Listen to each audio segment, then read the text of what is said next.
Chers amis du diocèse, bonjour, on est heureux de vous retrouver comme chaque semaine avec notre évêque et des invités. Alors cette semaine, on a envie de vous parler de la fête de Notre-Dame d'Afrique qui sera célébrée dans notre diocèse dimanche 2 mai à la paroisse Sainte-Thérèse à 15 heures. Mais en fait, au-delà de notre diocèse, c'est une fête qui a lieu le 30 avril.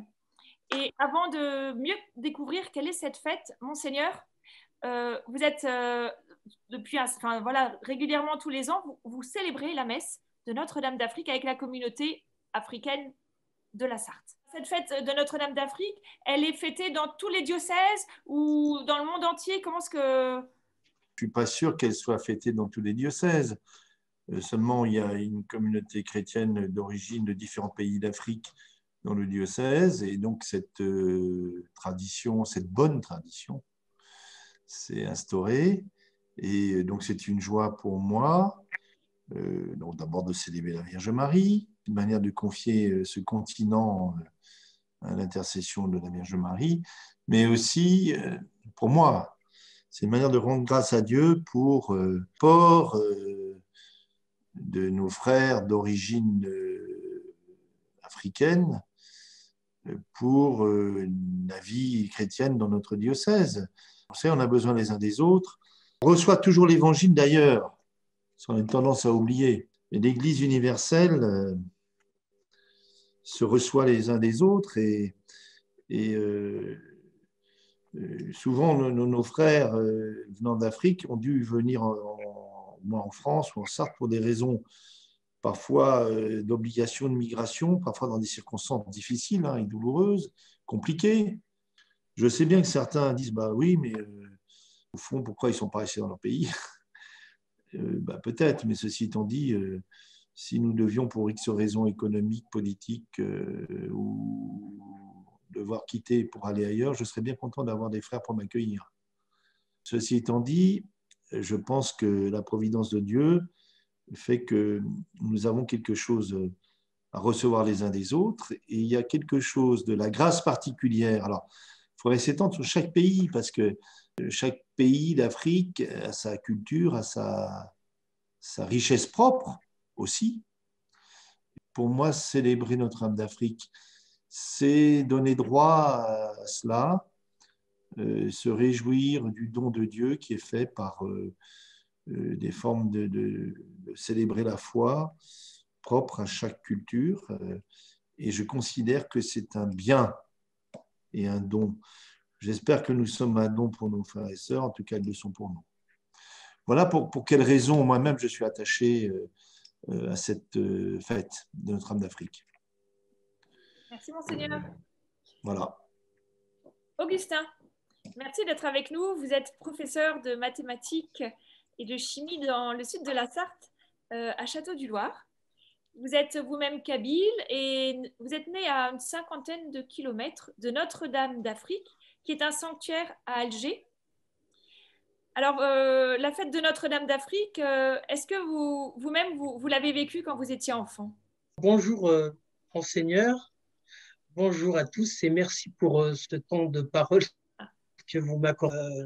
Effectivement, donc j'ai assisté à cette fête sur place à Alger, puisque on parle de la fête de Notre-Dame d'Afrique, donc le 30 avril, donc bientôt. De mon point de vue et à mon échelle, rien que le fait d'en parler au sein de notre diocèse de la Sarthe, c'est très important. Il faut juste rappeler, tout le monde le sait, c'est en Pontet-des-Fils, c'est situé en Algérie, à Alger plus précisément, donc tout le monde le sait. C'est une région, une grande région qui a donné quand même des principes, des fondements à notre foi. Et donc, nous avons besoin quelque part de cette région comme référence. Et aussi, elle a besoin de nous, de notre proximité, comme c'est quand même un continent voisin et c'est une région voisine. De Notre-Dame d'Afrique, c'est une véritable église de dialogue dans un pays musulman, à majorité musulmane. D'ailleurs, j'ai envie de dire à nos frères musulmans, Sahar Ramadan Ramadan Mubarak, bon Ramadan en français. Et donc, c'est église qui se situe dans une ville côtière qui s'ouvre sur l'immense continent africain. Et le Maghreb, il faut le rappeler que c'est africain aussi. On est en Afrique, hein. J'ai envie de dire, et là c'est l'Algérien Kabyle qui parle, la considération que les musulmans accordent à Notre-Dame d'Afrique est juste unique. Ils assistent aux messes, ils assistent aux fêtes. Et aux yeux des musulmans, la Sainte Marie, c'est la femme la plus parfaite des femmes. Ils font les pèlerinages à Notre-Dame d'Afrique, ils vont prier, chrétiens et musulmans. Donc c'est ce que j'ai vu moi avec mes propres yeux. Il y en a qui le font discrètement et il y a aussi ceux qui le font d'une manière ouverte sans problème. Donc tout simplement, la population, on n'a pas envie d'oublier quand même un certain aspect de l'histoire, parce que c'est aussi une histoire, une vraie histoire. Et donc, c'est quelque part, c'est la magie, quelque part, donc, de Notre-Dame d'Afrique et aussi de le fait de célébrer cette fête. Et je suis très touché et très sensible, en fait, quand on le fait aussi au sein de notre diocèse, parce que ce n'est pas forcément célébré donc, dans tous les diocèses chez nous, dans notre pays, en France. Une très bonne nouvelle, quelque part. Voilà, donc je suis très content d'avoir aussi pris la parole pour s'exprimer sur ce sujet. Merci, Augustin. Merci pour l'écoute. Merci beaucoup. Derrière. Bonjour, Clarisse. Bonjour. Vous êtes paroissienne à Sainte-Thérèse, Christ Sauveur, et vous vous occupez notamment de l'organisation de cette fête. Est-ce que vous pourriez nous dire pourquoi pour la communauté africaine à laquelle vous appartenez, c'est important de célébrer Notre-Dame d'Afrique? Bonjour déjà, Monseigneur. Bonjour à vos frères et sœurs. Je suis de la Côte d'Ivoire et beaucoup d'Africains, et notamment les Ivoiriens, nous sommes vraiment attachés à cette fête de Notre-Dame d'Afrique, à cette fête liée à la Vierge Marie, à notre maman du ciel. Donc, je dis vraiment merci au Père Benoît Larence qui a passé l'idée justement au Père Benoît Moulet. Et puis voilà, ensemble, on a organisé de fil en aiguille. Et vraiment, merci à l'évêque aussi qui est vraiment avec nous, qui est content quand nous sommes tous ensemble autour de lui, de Notre-Dame d'Afrique. Donc voilà, donc Notre-Dame d'Afrique pour nous, c'est renouveler un peu le fiat de la Vierge Marie. Renouveler ce oui que la Vierge Marie a donné le jour de l'Annonciation. L'incarnation, en acceptant l'incarnation du Verbe. Et nous, chrétiens africains, catholiques, on se dit que la fête de Notre-Dame d'Afrique, c'est honorer la Vierge Marie.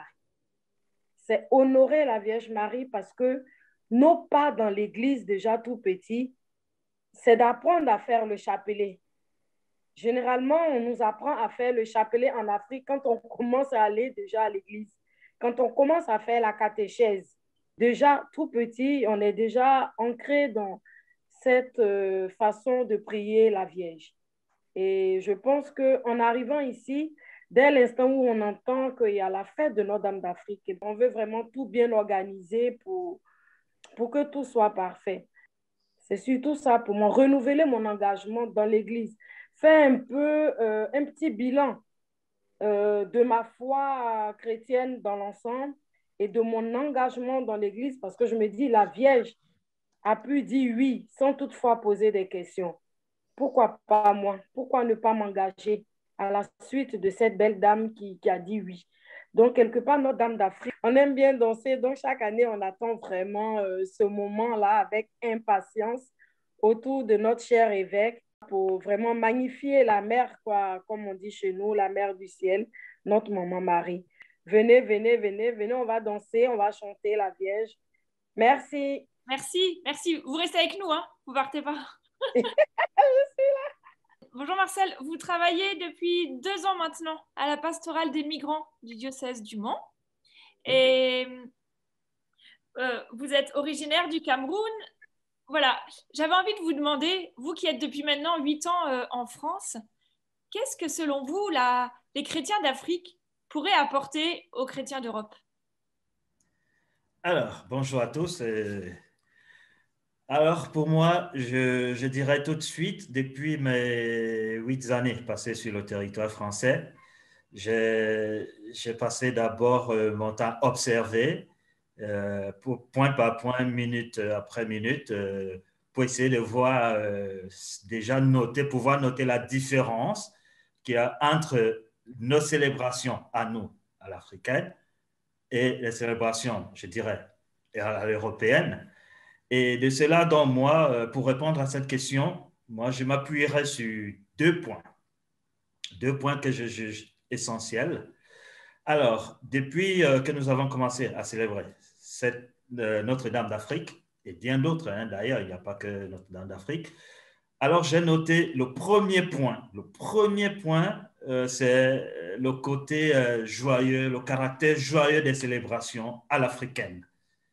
Alors, je me suis dit, de ce côté, par rapport à la manière européenne, je crois qu'on a ce surplus, ce petit plus qu'on devrait leur apporter, c'est-à-dire ce côté vraiment jovial de la célébration, encore moins de Notre-Dame d'Afrique.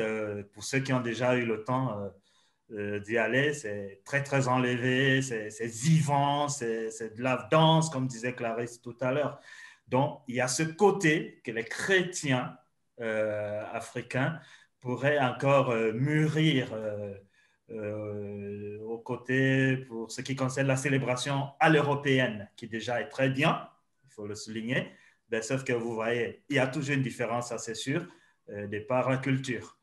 Alors, il y a cette richesse culturelle-là, à l'africaine, que nous pourrons partager, à force de partager cela avec la communauté européenne, ça permet à ce que cette communauté puisse en apprendre encore de notre façon de faire. Et ensuite, je dirais le deuxième point, c'est la culture de la notion de fraternité chrétienne africaine envers son prochain. Donc, c'est-à-dire, j'entends par là se rapprocher un peu plus de l'autre et le considérer comme un frère, c'est-à-dire qu'au détriment de l'individualisme, quoi. Parce que, voilà, à l'africaine, c'est-à-dire qu'il faut provoquer cette rencontre pour favoriser davantage cet échange fraternel. Je trouve que, voilà, il y a ça aussi que les chrétiens d'Afrique pourraient apporter aux chrétiens européens. Et le tout, pour moi, ces deux points, c'est-à-dire le caractère joyeux des célébrations africaines et le rapprochement, la considération de l'autre d'emblée, de prime abord, comme un frère, parce qu'en Afrique, c'est ça. Je n'ai pas besoin de te connaître, ce n'est pas au faciès, tout de suite, tu es mon frère, d'abord. Donc, il y a ça. Et pour moi, ce sont les deux socles, les deux vraiment, les deux principaux socles de notion de foi des chrétiens d'Afrique. Voilà. En quelque sorte, c'est ce que moi je ferais comme résumé. Merci beaucoup, Marcel. Alors, on a perdu Augustin. J'espère qu'il va revenir parmi nous. Merci beaucoup. Monseigneur, ça résonne, je pense, pour vous, la notion de fraternité? Oui, bah, bien sûr, parce que vous savez, comment dire, on ne peut pas penser la vie chrétienne de manière individuelle. C'est pas possible. C'est pas une démarche privée. Vous savez, Dieu est Trinité. Donc, le mystère de Dieu, ils sont trois. Donc, ils sont communion et relation. Et Saint Augustin, qui est un Africain, je vous rappelle, sans doute kabyle, enfin, en tout cas, peut-être un des ancêtres de notre frère Augustin, dit « Quand je vois la charité fraternelle, je vois la Trinité. » Amen. Et donc, sans doute, nous avons quelque chose aussi à entendre de l'Église africaine, aussi de la notion de famille.